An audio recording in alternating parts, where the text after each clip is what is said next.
A charity is asking well-off older people who get the £200 winter fuel allowance if they'd be prepared to pass it on to those who aren't so well off. Celebrities like Sir David Jason and Sir Terry Wogan have done it, and now a charity in the Midlands is asking people to do the same here. The charity says almost 3,000 old and vulnerable people died due to the cold or poor living conditions last winter. The allowance for the better off will be given directly to those who need it. Mark Goff reports.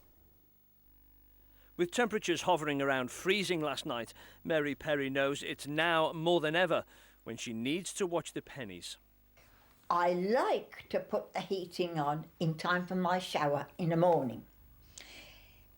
Keep it on while I have my shower, and when I come out of the shower, put it off, because I can't afford to read all day.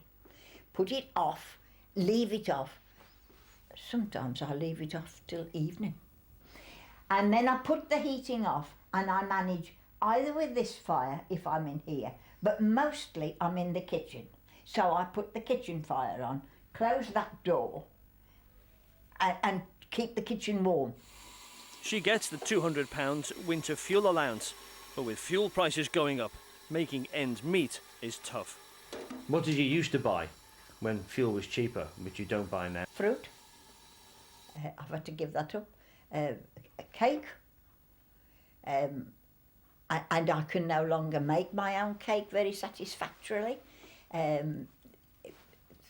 this moment in my house, I haven't got an egg. I was never without eggs before. A charity, the Birmingham and Black Country Community Foundation, is asking people who get the winter fuel allowance and who might be a little bit better off to give it to them so they can pass it on to those who are less well off. And not just pensioners, but families with poor income too. The challenge with these increased fuel costs is people are now having to decide what to actually spend money on. So it's a choice as to whether to eat or whether to turn your central heating on.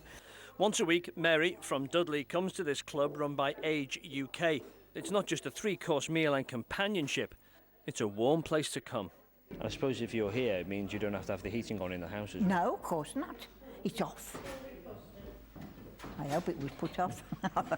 Well, one of the first inspirers of this was Peter Stringfellow, who gave the money to us last year because he didn't want the money, couldn't give it back.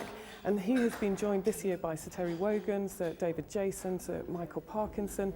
The charity now wants the less well-known to give up their winter fuel allowance. Mark Goff in Dudley for Central Tonight.